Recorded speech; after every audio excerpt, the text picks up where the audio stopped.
Hello, hello. Welcome to Courage Becomes Her, where we connect and share real life stories. I'll talk with women whom I love and I'm inspired by, women who are experiencing life just like you and me. I'm excited for us to gather together and cultivate confidence, courage, and joy in life and work.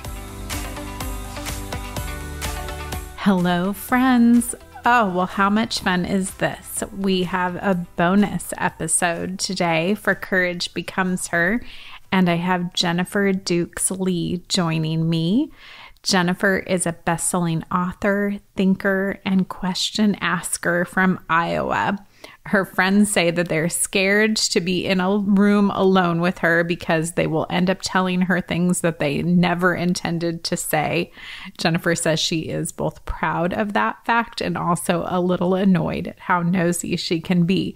But she took that nosiness and that curiosity and put it into a new book, which is what Jennifer and I talk about today. Her new book called Stuff I'd Only Tell God: A Guided Journal of Courageous Honesty, Obsessive Truth-Telling, and Beautifully Ruthless Self-Discovery.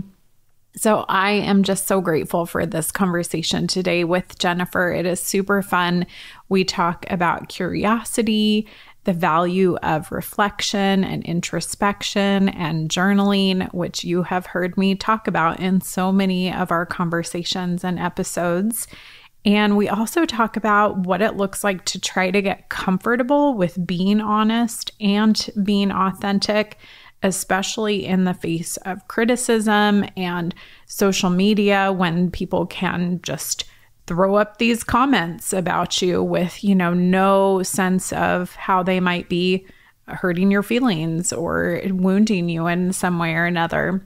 So we talk about that, as well as Jennifer talks openly about her skepticism about Christianity and how the practice of journaling and asking God hard questions, telling God things that she wouldn't tell anybody else, how that helped her to wrestle through her doubts and come to a place of embracing her faith and just being more confident in that.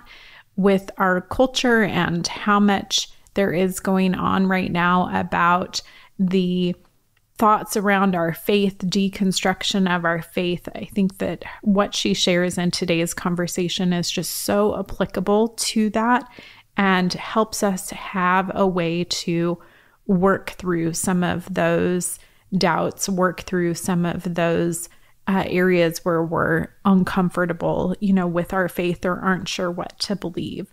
She talks about how ultimately we grow through being honest with God. So I'm really excited for you to join me for today's bonus episode conversation with Jennifer Dukes Lee about her new book, Stuff I'd Only Tell God.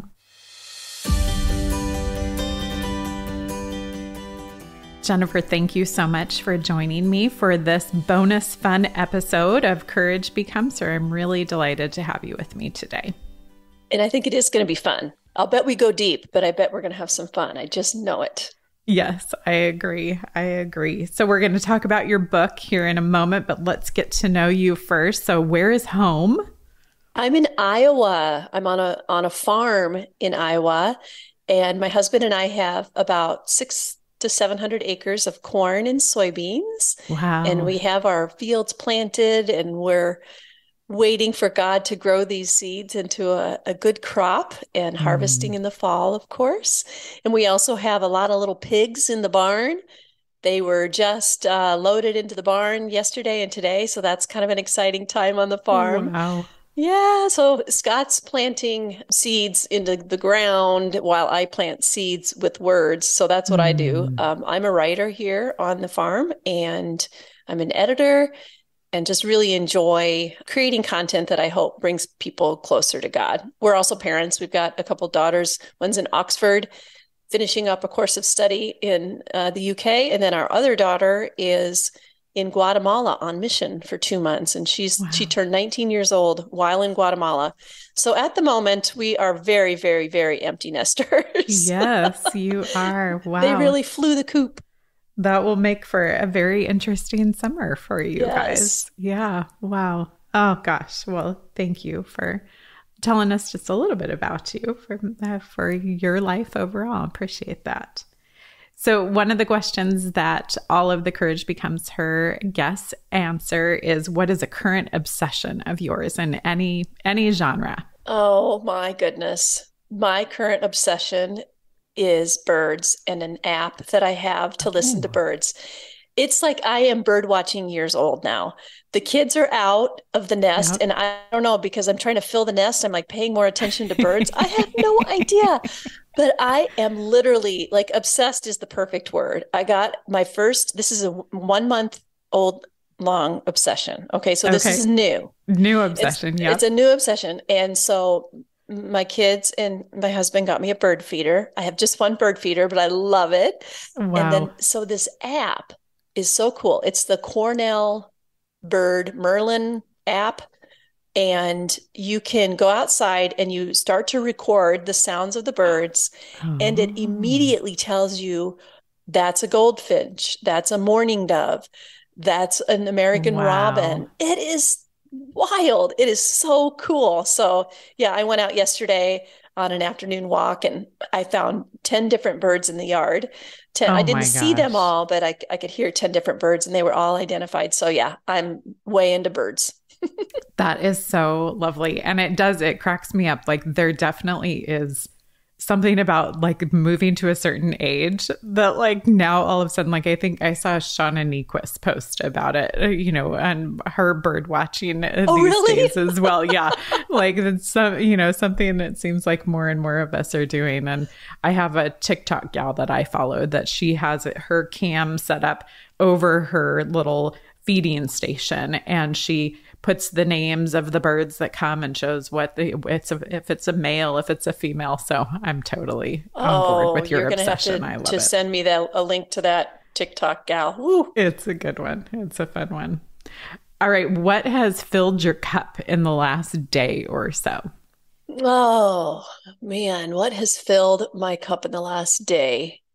You know, I think it's tied to birds in a way. It's just like what always fills my cup, honestly. I live in a very wide open space kind of a world, Mm, right? And so anytime I feel even a little bit despairing, there's something that changes when I open the front door that leads to the outside, that leads to a big open sky, that reminds me that God is in charge of all creation. mm, And that's kind of my go-to thing. I mean, obviously the Bible, yes, of course. And I read the Bible and it encourages me when I'm down, but that really does fill my cup. mm, Even in the winter, just mm-hmm. being outside and having your lungs fill with fresh air, or on a slightly rainy, drizzly day, there's just something very hopeful about standing under a big open sky. And I think that's true in the city too. Like if you can find a yard or a park or just somewhere to be present with God outside is a really good, healthy thing. Yes, I agree. Oh, that's so good. Good. So we're obviously going to talk about your book, but what book has transformed your life?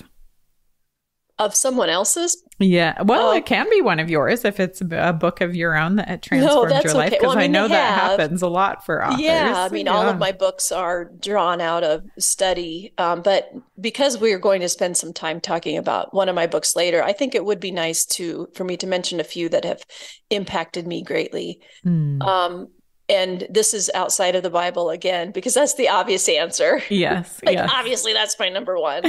Um, but there's three books that I'm going to mention. The first is The Case for Christ by Lee Strobel, which I was Mm. introduced to at a very critical time in my faith journey. I was Mm. coming out of an agnostic view of the world and of God. Wow.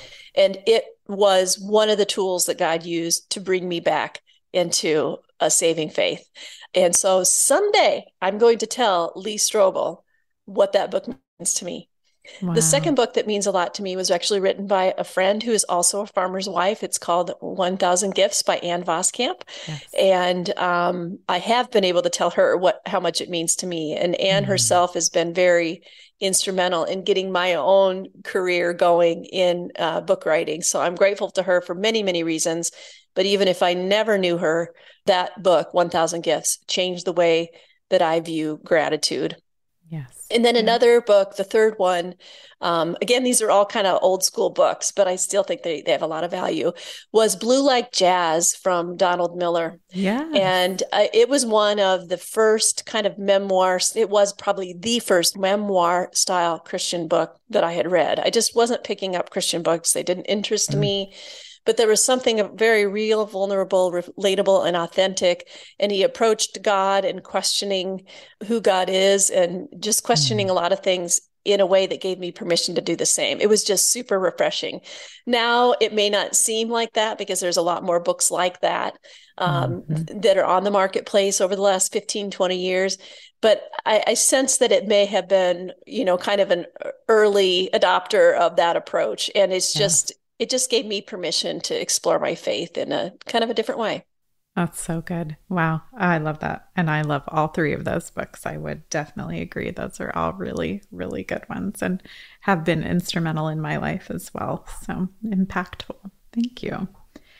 So you are a multi-book, multi-time author. So this book that we're going to talk about today is your fifth book. Is that right? It seems like it's even more than that because you've written devotionals as well. Yeah, I don't have a devotional yet. I would love to write a devotional. So I've got an idea brewing for that.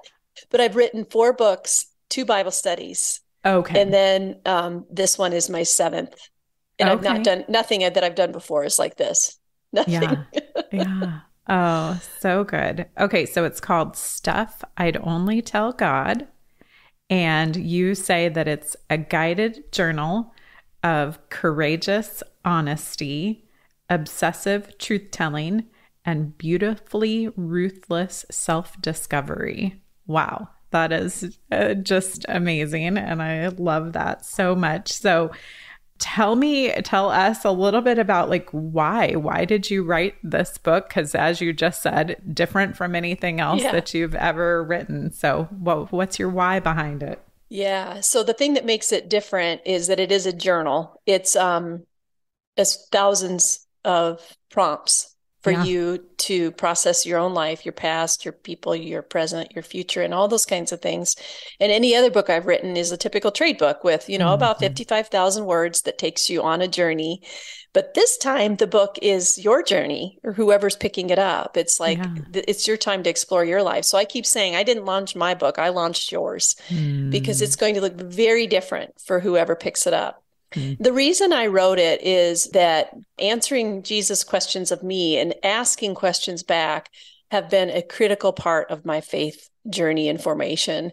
I, as a deep doubter, was uncertain of the existence of God. Certainly didn't know if I could buy into the idea intellectually that Jesus rose from the dead and that he saved me from my sins. I just didn't know what to make of all that. And to back up a little bit, I have a history of asking questions. I was a news reporter, and that's what I did at the Des Moines Register, at the Omaha World Herald. I interrogated people and I got paid for it. Well, when I was on my faith journey, I started to interrogate the Bible in the same way. Like, what does this really say? How do we really know? I grew up with a professor in college that said, if your mother says she loves you, double check it.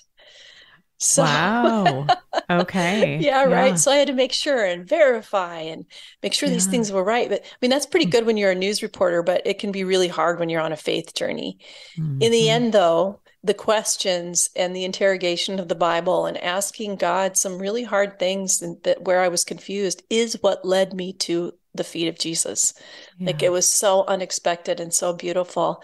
So I have encountered a God who does not shy away or get offended by our questioning, but instead answers, just in the same way that Jesus said to Thomas, doubting Thomas, look at my hands, look at my side. He draws us closer. He says, it's okay that you have a question, and here's the answer. And that's a beautiful thing. And then I also look throughout the Bible and see how Jesus asked really great questions like, do you want to get well? Why did you doubt? Do Mm. you love me? And I see an invitation that asks something of Mm. us Mhm. through the words of Jesus. And my idea then was to take these kinds of questions and pull them together into one book, the kinds of questions that I ask myself and that I ask God and that God asks me, and also a place to pull in questions that are just fun and Mhm. quirky that help you embrace the wild, wonderful, whimsical way that God made you. And in fact, there's a whole section in the journal called Me and My Weird Ways that lets you explore all of that fun stuff. And so it just is, it's like the questions that you ask people over a lifetime, like the kinds of things that you might ask your best friends. It's the kind of questions that when you're at my house, I would over dinner, we'd probably talk about. Yeah. That's just always the way it's been in my home. And I wanted to pull all that together into one resource for you to be able to explore you, to Mm. explore all the ways that have brought you to where you are now, to take stock of it and to determine this is who I want to be moving forward. So that's my goal. I love that. Yeah, so beautiful. I do. I love, and you said it, like the prompts are everything from silly and fun to just deeply philosophical and ideological and everything in between. So I love that it does that and that it walks us through, that journey that in I was a little bit pleasantly, beautifully surprised. Like there's so much sensory involved in the questions as well that you really pulled in, our different senses, which I just enjoy and appreciate so very much. So thank you for Yeah, that. the nostalgia section really draws on that. There's a section in there that's called the wave of nostalgia.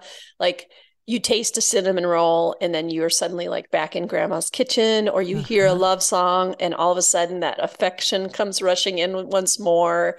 And when you Yes. smell a certain thing or whatever it is. And I just that whole little section in there I just think is really sweet and brings me back to some precious times in my life. That's so good. I appreciate that so much.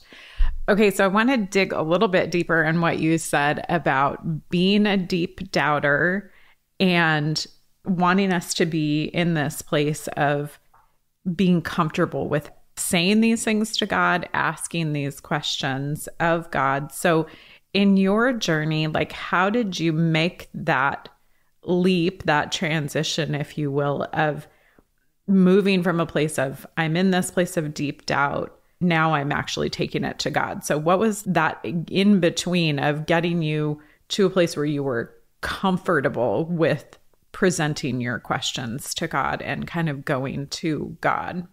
I think just out of deep desperation. I Mm, remember being at funerals or hearing that somebody had died and just having this deep sense of that's it. That's mm, the end of life. And so it didn't feel scary to ask the Bible and God any questions because wasn't necessarily convinced anybody was listening. So it okay. felt sort of risk free. Ah, okay. I can do this exploration on an intellectual level, and then it moved down into my heart. It just was like it was wild because there was so much of me that wanted to believe. I wasn't running around saying God isn't real, Mm, telling people that they were dumb for being Christians or anything like that. I wanted to have that. I wanted to believe it, but I just couldn't. So I wasn't exactly like an unbeliever. I was a mm, wanna believer because I yeah. did want to believe. And so sometimes people will say, you got to move your faith from your head to your heart. Mm, But in many ways at the start, it was me needing to move it from my heart to my head. uh-huh. I needed my brain and the intellect to catch up to what my heart was saying. And so that's when I began to encounter like Lee Strobel's Case for Christ. And Mhm. it gave me permission to do that. He was asking theologians questions, he was investigating what the Bible said. And in the same way, I began to explore prophecy, which blew my mind. Mm, The fact that historically it was proven that, Isaiah was written this many years before Christ, or, different prophecies were written that many years before, and then to see it brought to fruition in the Gospels. I mean, that literally blew my mind. Like the chances of all those things coming to pass in one man, I couldn't not look at that. So it was like spending 2 or 3 years working on an investigative news story.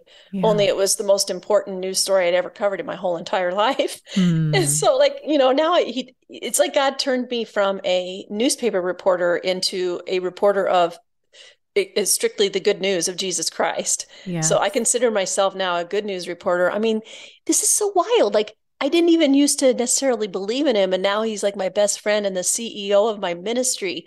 Like, that's so cool. God is so cool. Hi, friends. I'm just popping in super quick to this great conversation with Jennifer with just 2 quick things for you. The first one is, will you think of the woman in your life who is on a faith sabbatical or is deconstructing or reconstructing her faith, and share today's episode with her? On any of your podcast player, you can just hit the 3 dots that are on the screen and hit share and send this episode off to that woman who you know. The second thing I am so excited to share with you is that Bethany House Baker Publishing Group, the publisher of Jennifer's book, is giving away 2 copies of Stuff I'd Only Tell God to the Courage Becomes Her listeners. So all that you need to do is go to my Instagram, Laurel Emery on Instagram, and go to the Friday, June 16th post on there. And that gives you all of the details to enter to win a copy of Jennifer's new book, Stuff I'd Only Tell God. I'd really love for you to be able to win a copy. All right, let's get back to the conversation with Jennifer. I really love that you said that it came from a place of like risk-free and the what do I have to lose? I think that is just such a great posture to start with, of if we are someone who's in that place of we're like uncomfortable, like how do I even, say this to God? How do I even ask this question? How do I get comfortable with that? I love well, what do I have to lose? That's beautiful. Very much. Really good. Yeah. Thank you. Okay, so you just kind of alluded to it, but I mean, you certainly have curiosity, and you talk about it in the beginning of the book as a skill of yours and as an anchor for you. And it certainly sounds like it's been something a part of your life for a long time.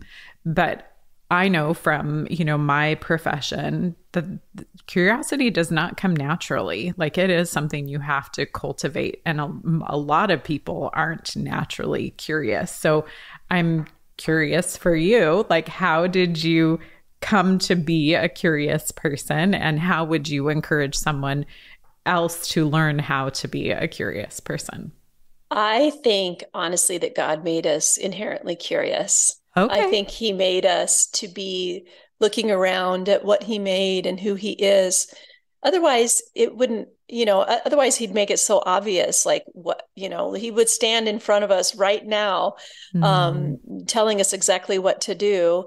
But there is a certain mystery around God. I mean, there's some things that are clear about his character and all of that, but he is so much bigger and more mysterious than we could imagine. So I think that God naturally made us curious to understand our world more, to understand each other more, to understand him and to come closer to him and seek his answers and his wisdom. Mm-hmm. I will say that I've had an awareness of my own curiosity since I was a little girl. Mm-hmm. My parents tell me that, and my oldest sister says, I was always going around, but why?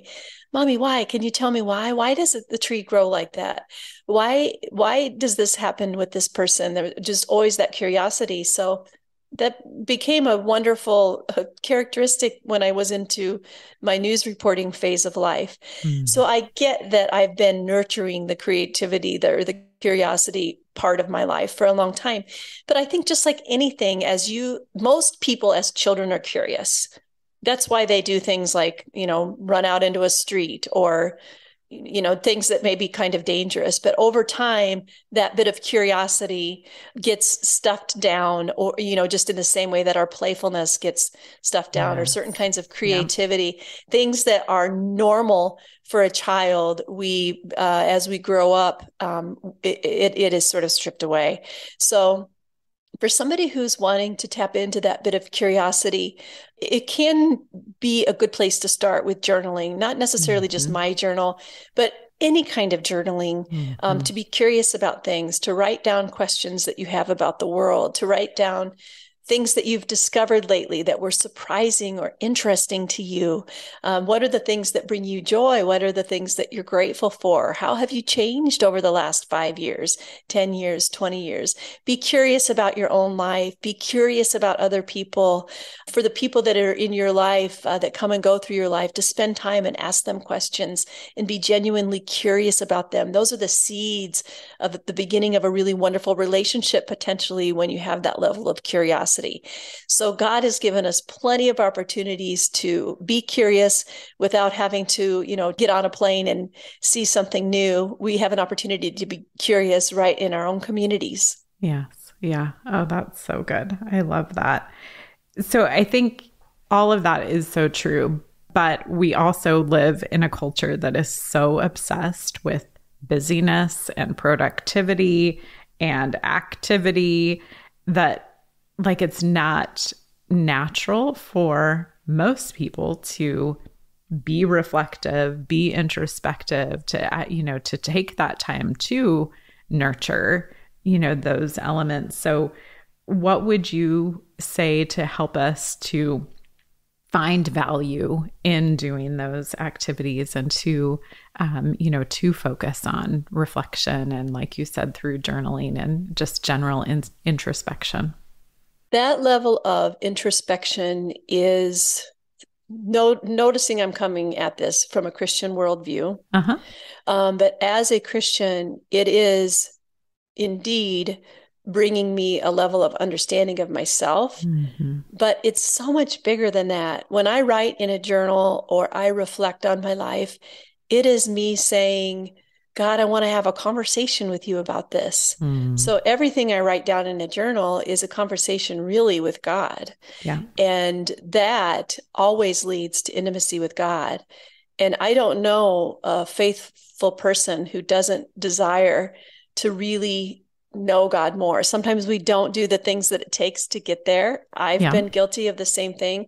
But I think in our heart of hearts, we were made to have that hole in our heart filled with God alone. And the only way to really to fill that to overflowing is to get intimate with God in our conversations. And that's really what it's an invitation to do.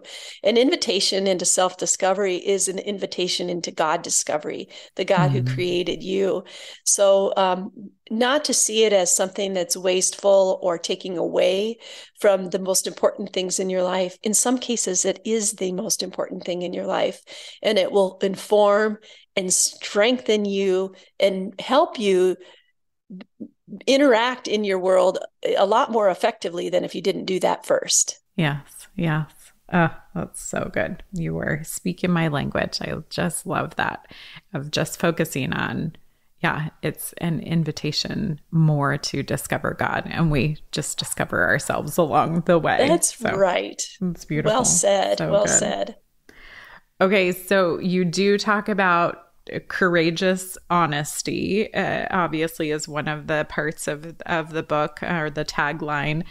But we live in a culture that is scared of honesty and scared of authenticity. And we say that we want to be honest and we say we want to be authentic. But when it really comes down to it, there is some discomfort and some fear there. So how do we get comfortable with that honesty, with that truth telling that you guide us through? Yes, and in some ways, I don't know if we ever become fully comfortable with it. It's always going to feel a little bit uncomfortable because we don't know how people are going to respond. You can look on social media. You have to only look that far to see that when somebody is authentic about their story, there's invariably somebody that's going to be in the comments with some kind of critique or pushback. And we have it's gotten more and more that way. I had a post recently that was very vulnerable and authentic about a set of Bible studies that I had read from Beth Moore. Mm-hmm. And I talked about how these studies had really influenced and impacted my life. And amidst all the wonderful and encouraging comments about that, there were people just like dive bombing me with criticism, like, do you have discernment? It'd be like somebody walking into my living room and not even introducing themselves. I've never seen them before. And they are like, who do you think you are? And I'm like, this is my house. Mm-hmm. So I use that as an example because even something that doesn't feel like it's that provocative or risky, but just even a little bit authentic, there are strangers that on the internet that feel like they have the right to interrupt this programming with their opinions. And it's hard to be honest. It's hard to be honest with the people in our lives too, because you just want to let's just keep it all on the down low. Let's just keep it all peaceful. We don't want to ruffle any feathers. And that, to be honest with people in our lives is hard, but eventually it's going to come up and out. Right. So, honesty is the best policy, as they say. Yes. But honesty is hard. Honesty with God is hard. Honesty with people is hard. Honesty with the people we love. Honesty with ourselves is hard. But in the end, it's worth it for our growth. Yes. Yeah. Oh, so good. So good. So you've basically already said it, but if you were to summarize, what is your overall hope for us as we go through this guided journal of stuff I'd only tell God? In the middle of the book, there is a section called As Honest as I've Ever Been. And my hope and my prayer for whoever goes through this process is that they would be as honest as they've ever been, to write down things that they didn't dream they'd ever be able to write down, to take before God those things that are really difficult, and really beautiful. And coming to the end of that, to feel like you can look back at your life and think that all of these things, the great things and the really, really hard things, have brought me here to this moment, to the person that I am. And now, knowing all of that, this is who I want to be moving forward, and inviting God into that. And toward the end of the book, I have a section called Vows, and it's in the Me and My Future section, where you get to think through your dreams and your vows and who you want to be moving forward. And I think that's really important. But in order to figure that out, I think we have to look back and see what's led us to the moment we're in today. Yeah. Oh, that's so beautiful. So beautiful. I told you before we started recording that I have read through all of the prompts, but I haven't actually started, actually journaling, but I am so excited to do so for myself. And as a coach, I'm excited to use it as a tool with my clients and to, help them in their beautifully ruthless self-discovery process through our time together. And I really love and appreciate that it covers all aspects of life. You hit all of the major things: relational, spiritual, emotional, mental, physical, professional, financial, even. There are questions in there. So I really love how, again, like I said in the beginning, they're the silly and the fun, but then there also are, the deeply insightful and as you just said, the components that are as honest as we've ever been. So I'm tremendously grateful that you have written this, because it is something that I know will be tremendously helpful to many people, and especially to the women in the community of Courage Becomes Her. So thank you. Thank you. So we always close out our episodes with a final question of who or what is inspiring courage in you today? I know you probably never got an answer quite like this, and you're going to really think I have gone off the deep end with my bird watching.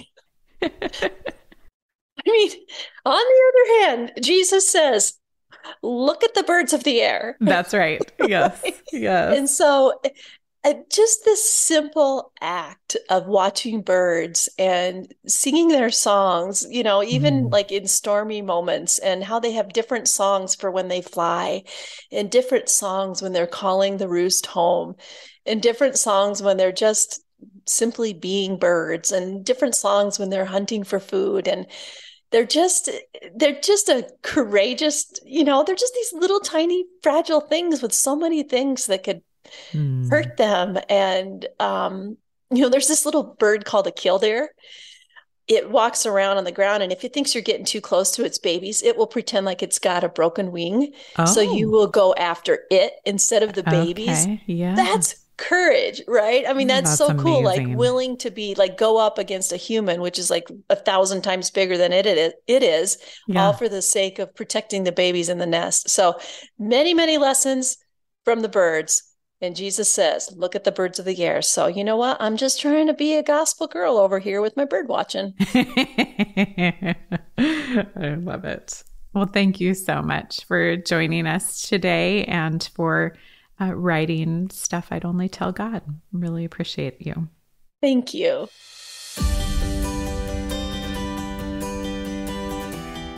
Okay, so you've bought Stuff I'd Only Tell God, and you've gone through the questions and the prompts, and you have entered all of your responses, written all of your responses, you've poured your heart out.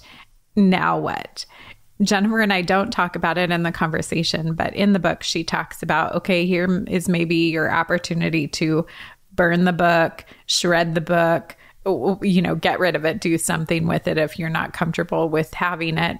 But one of the things that she brings up, which is so in line with the Courage Becomes Her community, is suggest that you get together with a trusted friend and go through some of the questions and the prompts and your responses together. And I just love that. You know that I am a huge proponent of sharing with each other so that we do not feel alone in our journeys. So that's what I would like to encourage and challenge you with today, is to read Stuff I'd Only Tell God, go onto my Instagram and sign up to win a copy of the book if you haven't already purchased it for yourself, which the link to purchase it is also in the show notes.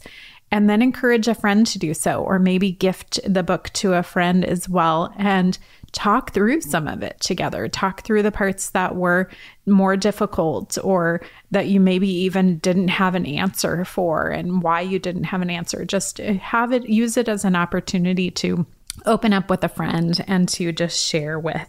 So I would love for you to do that and to just engage in community and to help. That's how we grow, as you heard Jennifer talk about. It's an invitation to discover God, and that we discover ourselves in the process of that. So thank you so much for joining for today's conversation.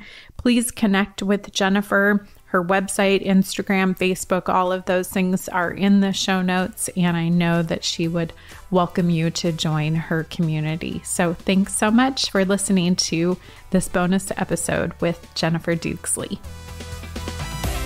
What an honor to help you to cultivate confidence, courage, and joy in your life and work. Thank you so much for inviting me to journey with you. I look forward to being back with you next week, where we'll hear another story from a woman whom I love and am inspired by and look forward to learning from.